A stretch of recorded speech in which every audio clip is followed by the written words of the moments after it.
Hi friends, അസ്സലാമലൈക്കും. ഇന്ന് വന്നിട്ടുള്ളത് ബ്ലാക്ക് ഫോറസ്റ്റ് കേക്കിൻ്റെ സിമ്പിളായിട്ടുള്ള വളരെ പെട്ടെന്ന് തന്നെ ചെയ്തെടുക്കാവുന്ന 2 വെറൈറ്റി ഡിസൈനുമായിട്ടാണ്.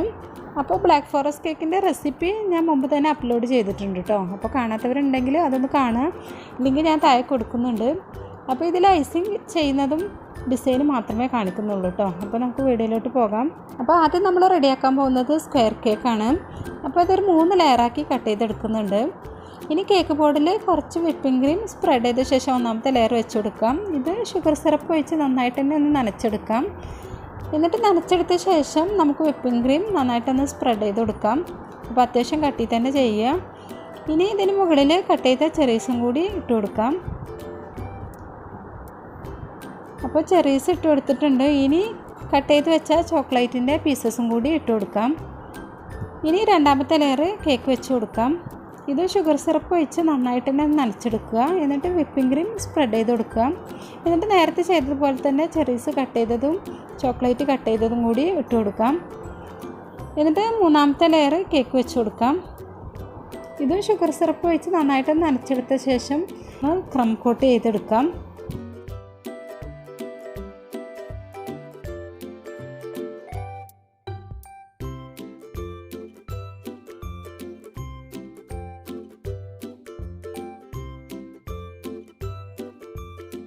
അപ്പോൾ കേക്കിൻ്റെ ക്രം കോട്ടിംഗ് ഒക്കെ കഴിഞ്ഞിട്ടോ. ഇനി ഇത് ഫ്രിഡ്ജിൽ വെച്ച് നന്നായിട്ട് തന്നെ ഒന്ന് തണുപ്പിച്ചെടുക്കണം.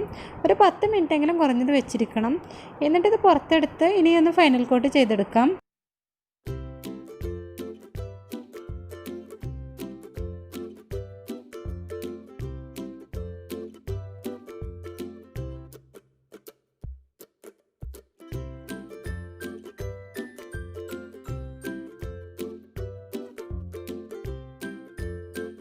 ഫൈനൽ കോട്ടൊക്കെ കഴിഞ്ഞ് ഫ്രിഡ്ജിൽ വെച്ച് നന്നായിട്ട് തന്നെ ഒന്ന് തണുപ്പിച്ചെടുത്ത് പുറത്തെടുത്തതാണിത്. ഇനി ഇതിന് സൈഡിലൂടെ സ്ക്രാപ്പർ ഉപയോഗിച്ചൊന്ന് ലൈൻ വരച്ചു കൊടുക്കാം. ഇനി മുകളിൽ നിന്നും സൈഡിലേക്ക് ചോക്ലേറ്റ് ഗനാഷ് ഒരു പൈപ്പ് ബാഗിലാക്കിയിട്ട് ഡ്രോപ്സ് ആക്കിയിട്ട് ഇട്ട് കൊടുക്കുന്നുണ്ട്. അപ്പോൾ ഈ ചോക്ലേറ്റ് ഗനാഷ് ഉണ്ടാക്കുന്ന വീഡിയോ ഞാൻ മുമ്പ് അപ്ലോഡ് ചെയ്തിട്ടുണ്ട്. അപ്പോൾ അതിൻ്റെ ലിങ്കും ഞാൻ താഴെ കൊടുക്കുന്നുണ്ട് കേട്ടോ. കാണാത്തവരുണ്ടെങ്കിൽ അതും കൂടി ഒന്ന് കാണാം. ഇനി നടുവിലും ചോക്ലേറ്റ് ഗനാഷ് കൊണ്ട് ഒരു ലൈൻ വരച്ചു കൊടുക്കുന്നുണ്ട്. കുറച്ച് പീനട്ട്സും അതുപോലെ കാഷ്യൂ നട്ട്സും ക്രഷ് ചെയ്തെടുത്തിട്ടുണ്ട്. ഇനി ഇത് ഒരു സൈഡിലായിട്ട് നമുക്ക് നിരത്തി കൊടുക്കാം. അപ്പോൾ ബ്ലാക്ക് ഫോറസ്റ്റിനകത്ത് ഇതും കൂടി ചെയ്തെടുക്കുമ്പോൾ നമുക്ക് ഇതിൻ്റെ റേറ്റും കൂടി ഇതിൽ ചേർക്കാവുന്നതാണ് കേട്ടോ. ഇനി ഈ ഒരു നോസിൽ വെച്ചിട്ടാണ് കേട്ടോ അതിന് ബോർഡർ വരച്ചു കൊടുക്കുന്നത്.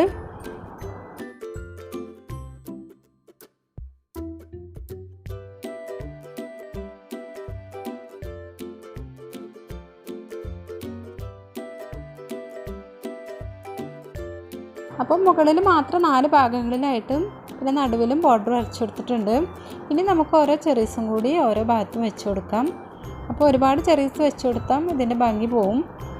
അപ്പോൾ ഇത്രയേ ഉള്ളൂ കേട്ടോ. സിമ്പിളായിട്ട് ആർക്കും ചെയ്തെടുക്കാവുന്ന ഒരു കേക്ക് ഡിസൈനാണ്. ഇനി നമുക്ക് അടുത്തതായിട്ട് റൗണ്ട് ഷേപ്പിലുള്ള കേക്ക് ഡിസൈനാണ് ചെയ്തെടുക്കാൻ പോകുന്നത്. അപ്പോൾ അതിനായിട്ട് ഐസിങ്ങൊക്കെ കഴിഞ്ഞ് കേക്ക് പുറത്തെടുത്തിട്ടുണ്ട്. ഇതും സ്ക്രാപ്പർ ഉപയോഗിച്ചൊന്ന് ലൈൻ വരച്ചെടുക്കാം.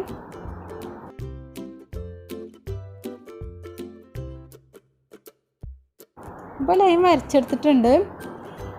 ഇനി ഇതിന് മുകളിലും നേരത്തെ ചെയ്തതുപോലെ തന്നെ ചോക്ലേറ്റ് ഗനാഷ് ഡ്രോപ്സ് ആയിട്ട് ഒഴിച്ചു കൊടുക്കുകയാണ്.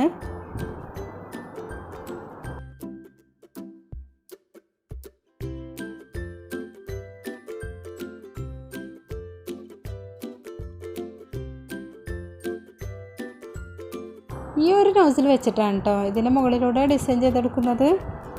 അപ്പോൾ നമ്മൾ ചോദ്യചിഹ്നമൊക്കെ ഇടില്ലേ, അതുപോലെ ഇട്ടിട്ട് പിന്നെ അതുപോലെ തിരിച്ചും ഇങ്ങോട്ടും അങ്ങനെ 2 സൈഡിൽ നിന്നും അങ്ങോട്ടും ഇങ്ങോട്ടും ഇട്ടിട്ടാണ് കേട്ടോ ഈ ഡിസൈൻ ചെയ്തെടുക്കുന്നത്.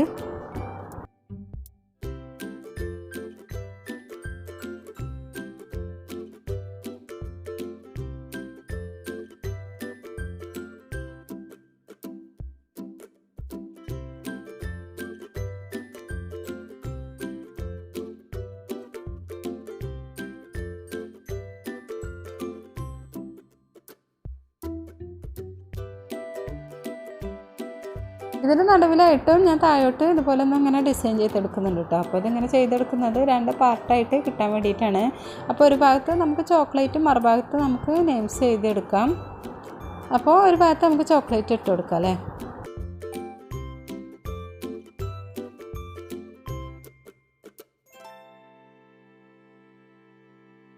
നടുഭാഗത്ത് വരുന്ന ഡിസൈനിൻ്റെ രണ്ടറ്റത്തായിട്ട് ഓരോ ചെറിയ വീതം വെച്ച് കൊടുക്കാം. അപ്പോൾ നമ്മുടെ കേക്ക് ഇവിടെ റെഡി ആയിട്ടുണ്ട്. അപ്പോൾ മറുഭാഗം നമ്മൾ പേര് എഴുതാനായിട്ട് ഒഴിച്ചിട്ടിരിക്കുകയാണ്. അപ്പോൾ അവിടെ ഫോണ്ടൻറ്റിൽ ഞാൻ പേര് എഴുതിയെടുത്തതും കൂടി ഒട്ടിച്ച് കൊടുത്തിട്ടുണ്ട്. അല്ലെങ്കിൽ നമുക്ക് വിപ്പിംഗ് ക്രീമിൽ കുറച്ച് കളർ ചേർത്തിട്ടും പേര് എഴുതി കൊടുക്കാം. അപ്പോൾ എപ്പോഴും പറയുന്ന പോലെ തന്നെ എൻ്റെ വീഡിയോ ഇഷ്ടമായിട്ടുണ്ടെങ്കിൽ ഒന്ന് ലൈക്ക് ചെയ്യുക, കമൻറ്റ് അറിയിക്കാം. വീഡിയോ ഫ്രണ്ട്സും റിലേറ്റീവ്സൊക്കെ ആയിട്ടൊന്ന് ഷെയർ ചെയ്യാം. ഇൻഷാ അല്ലാഹ് മറ്റൊരു വീഡിയോ ആയിട്ട് വീണ്ടും കാണുന്നത് വരേക്കും ബൈ.